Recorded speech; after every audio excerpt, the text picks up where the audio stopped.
जय हिंद दोस्तों, सभी को प्यार भरा नमस्कार। तो आज बाबूजी महाराज की कथा सुनाते हैं। बाबूजी महाराज का जो जन्म हुआ था वो अपने कोल्लूमंड फलोदी जोधपुर में हुआ था। बाबूजी महाराज की बहन की शादी कर रखी थी अपने जींदराव खिंची जो जायल नागौर के थे, इनके साथ में बाबूजी महाराज की बहन की शादी कर रखी थी। बाबूजी महाराज का जो रिश्ता तय किया गया था वो अमरकोट के थे सूरजमल सोडा की पुत्री थी जिसका नाम था फूलमदे या सुप्यारदे। कुछ जगह फूलमदे मिलता है, कुछ जगह सुप्यारदे मिलता है। तो इनकी लड़की के साथ में रिश्ता तय कर रखा था। अब बाबूजी महाराज जब बहुत ज्यादा सुंदर था तो जब शादी करने के लिए जाते हैं तब बाबूजी महाराज सोचते हैं कि यार एक घोड़ी अगर सुंदर बने तो बहुत ही एकदम मजा आ जाएगा। तब उस समय गांव के अंदर देवल चारनी नामक महिला थी जिसके पास में घोड़ी थी केसर कालमी। ये घोड़ी बहुत ही ज्यादा सुंदरी। तो बाबूजी महाराज देवल चारनी के पास में जाते हैं और देवल चारनी को कहते हैं कि देख भाई देवल चारनी, मैं शादी करने के लिए जा रहा हूं और मेरे को एक दिन तेरी घोड़ी चाहिए। क्या देवल चारनी ने कहा मैं घोड़ी तो तुम्हें दे दूंगी, दिक्कत ये नहीं है, ये प्रॉब्लम नहीं है। प्रॉब्लम ये है कि इस केसर कालमी घोड़ी को कभी आपके बहनोई जींदराव खिंची ने भी मांगा था, लेकिन मैंने मना कर दिया था। अगर आप शादी करने के लिए चले जाओ और पीछे से आपके बहनोई जींदराव खिंची ने मेरे ऊपर आक्रमण कर दिया या मेरे ऊपर कोई संकट आ गया, तब अगर मेरी सहायता कौन करेगा? तब बाबूजी महाराज वचन देते हैं कि यानी कि आपके ऊपर अगर कोई संकट आ गया तो मैं जिस हालत में होऊंगा उसी हालत में खड़ा होकर आपकी रक्षा करने के लिए आऊंगा। यानी वो ठेठ अमरकोट पाकिस्तान में जहां पे अपने अकबर का जन्म हुआ था 1542 में वीरसाल सोडा के घर पे, वही अमरकोट है ये। तो अमरकोट यानी पाकिस्तान में इतनी दूर से चाहे मैं किसी भी हालत में हूं आपकी रक्षा करने के लिए आऊंगा। तो ठीक है, देवल चारनी ना का ठीक है, आप केसर काल में लेके चले जाओगे। तो बाबूजी महाराज केसर काल में घोड़ी लेके जाते हैं, अमरकोट पहुंच जाते हैं। बाबूजी महाराज बहुत ही ज्यादा सुंदरा और बाबूजी महाराज जैसी सुंदर एकदम केसर काले में घोड़ी, तो यानी कि सोडा परिवार बहुत ज्यादा खुश होया। एकदम अमरकोट में तो आग लागी।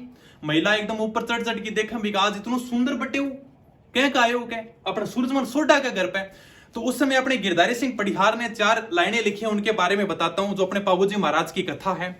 अमरानेरी आख्या बिजगी परनी चढ़ने पाबू आया तो राठौड़ सोडा पावनारी पलका प्यारी मनड़ा भाया फेरा बैठे कमद सोए वेदारा मंत्र गाजरिया और सोडारा मधुरा कंठ खुलिया मंगलरा गाजा बाजरिया। यानी कि सोडारा मधुरा कंठ खुलिया, बाबूजी महाराज फेरों में जाके बैठ गए। सोडारा मधुरा कंठ खुलिया मंगलरा गाजा बाजरिया घूंघट में पलखा सु निखरे। अब अपने जो फूलम देव बाबूजी महाराज को देख रही है, घूंघट में पलखा सु निखरे हिवड़े में पीऊ प्यारा लाग गया। हिवड़े यानी कि मन में, पीऊ यानी कि पति। हिवड़े में पीऊ प्यारा लाग गया कंवरी चौरी पर सुलझरी कितरा सोया सपना जाग्या। जब तीजे फेरे ने उठा केसर डोडा पे हरण आई मंगल में मोटो बिगन पड़ो जद कड़जड़ कर दी देवड़ आई। यानी कि जब तीजे फेरे ने उठा केसर डोडा पे हरण आई मंगल में मोटो बिगन पड़ो जब कड़जड़ करती देवड़ आई। अब देवल चारनी वहां पे आती है फेरों के बीच में। जब बाबूजी महाराज तीसरे फेरे के लिए खड़े होते हैं तब देवल चारनी आके क्या कहती है, क्या बोली कम थाना बरजा मारी घोड़ी मत ले जाओ। क्या मैंने तुमको कहा था कि मारी घोड़ी मत ले जाओ थे। अब सोडा रे रीन जाओ जायल रे जींद करो था वो। क्या आपका मन तो यहाँ पे सोडा का लग गया है लेकिन पीछे से जायल रे जींद करो था वो। ठीक है, ते अब सोडा रे रीन जाओ जायल रे जींद करो था वो मारी गाया ले भाग्यो। यानी कि जींदराव खिंची के बारे में कहती है वो मारी गाया ले भाग्यो सागे खिंचा रो दल लायो दुर्गत तो होगी देवलरी पर ढूंढा वो थाने आयो। यानी कि दुर्गत तो मेरी होगी, दुर्गति तो मेरी होगी, पर वो आपको ढूंढने के लिए आया था। दुर्गत तो होगी देवलरी पर ढूंढा वो थाने आयो जावतड़ो कहेगी वो जींदराव। यानी जाति से मैं कह के गया है जावतड़ो कहेगी वो जींदराव जय गाया पाछी लेनी है जायल रे गढ़ में आजी केसर माने देनी है। यानी जींदराव खिंची चुनौती देके गया था कि जायल के गढ़ में आ जाना, गाय वापस लेके चले जाना, लेकिन केसर माने देनी है। यानी केसर घोड़ी मेरे पास रहेगी। जावतड़ू कहेगी वो जींदराव जय गाया पाछी लेनी है जायल रे गढ़ में आजी केसर माने देनी है घोड़ी रहवे राठौड़ा रे। घोड़ी यानी बाबूजी महाराज राठौड़ थे, तो घोड़ी रहवे राठौड़ा रे तो गाया खींचा रे जावला कह दीजिए थारे कम दजने माठे रे साठे आवेला। ठीक है, यानी कि कह दीजिए थारे कम दजने माठे रे साठे आवेला। तो अब बाबूजी महाराज बड़ा गुस्से होते। फिर आगे देवल चारनी फिर कहती है कि जद मैं थाने घोड़ी दी पण बात हुई कोनी आछी। कि जद मैं थाने घोड़ी दी पण बात हुई कोनी आछी थे खूब फेरा खाओ। यानी कि आप तो खूब फेरे लो ते खूब फेरा खाओ पर केसर देवो मानने पाछी। यानी कि मेरे को तो केसर दे दो ताकि मैं मेरी जाके गाय छुड़ा के ले आऊंगा। अब बाबूजी महाराज को गुस्सा आता है। पाबूरी भरगुटा बड़ खायो फेरा में अद बिच पग जम गया, सोडा वाला हिवड़ा हाल्या मंगल गाजा बाजा थम गया। अब बाबूजी महाराज क्या कहते हैं, देवल देवी तू जी को संदेशो लाई है, खिंचारी खुली चुनौती आ राठौड़ा रे श्यामी आई है। माता आ बात घणी माड़ी घोड़ा ने पाछी लेवण री, और गाया घोड़ा री बात किसी ए बात है माथा देवण री।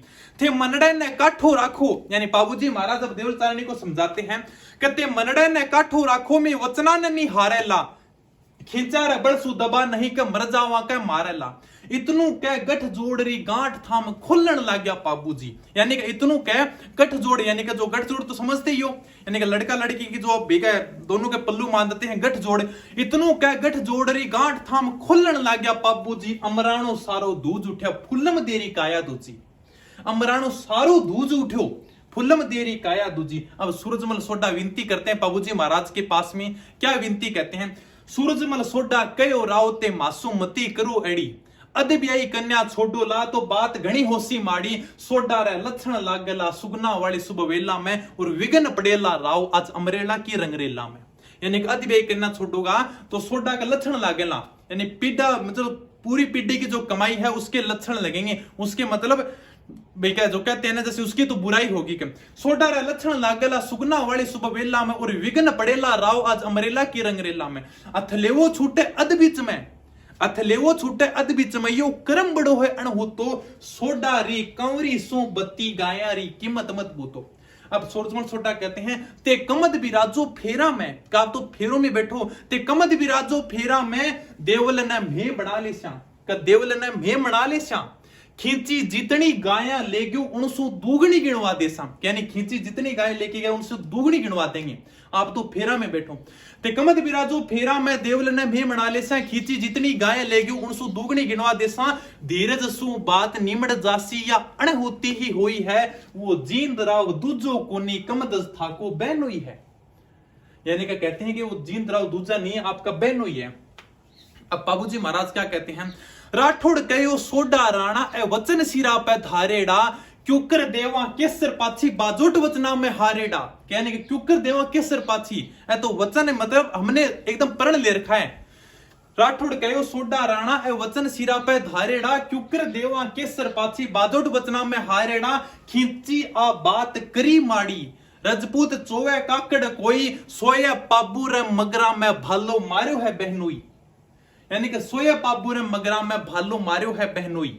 राठौड़ा रे ठोकर माई ले गयो है गाया चरती ने, राणो जी लाज इती घणी मारी धोरा आली धरती ने। अब जे बैठा ला फेरा में और टाला होनी आई ने, मारे लक्षण लागेला पूरी पीढ़ी री खरी कमाई ने। यानी कि हमारे भी तो लक्षण लगेंगे ना, हमारी भी तो बुराई होगी पूरी पीढ़ी की कमाई ने। कि देखो कि पामूजी महाराज ने वचन दिया था, फिर भी यानी कि फेरों के चक्कर में बैठ गए। ठीक है, इतनों का बाबूजी, इतनू कह तट गया बाबूजी केसर हवा में उड़ चाली, इतनू कह तट गया बाबूजी केसर हवा में उड़ चाली, राठौड़ा रा घोड़ा दौड़या पेड़ा सु धरती हाली, खिंचारो मार्ग जा रोक्यो। यानी आगे जाके जो खिंची इनकी गाय लेके जा रहे थे उनका मार्ग जाके रोक दिया। खिंचारो मार्ग जा रोक्यो तलवारा पलकन लागी, रजपूत ने रजपूत काटे धरती धोरा वाली जागी। बाबू हड़बूसा वीर कट्या चांदा डेमा बड़वाड़ा, राठौड़ कट्या खींची कट्या भूमि पर बिछ गया पर छाड़ा। बोलो बाबूजी महाराज की जय हो। तो ये अपने बाबूजी महाराज की छोटी सी कथा थी, अगर पसंद आई तो बताना। ठीक है दोस्तों, धन्यवाद, थैंक यू, जय हिंद, जय भारत।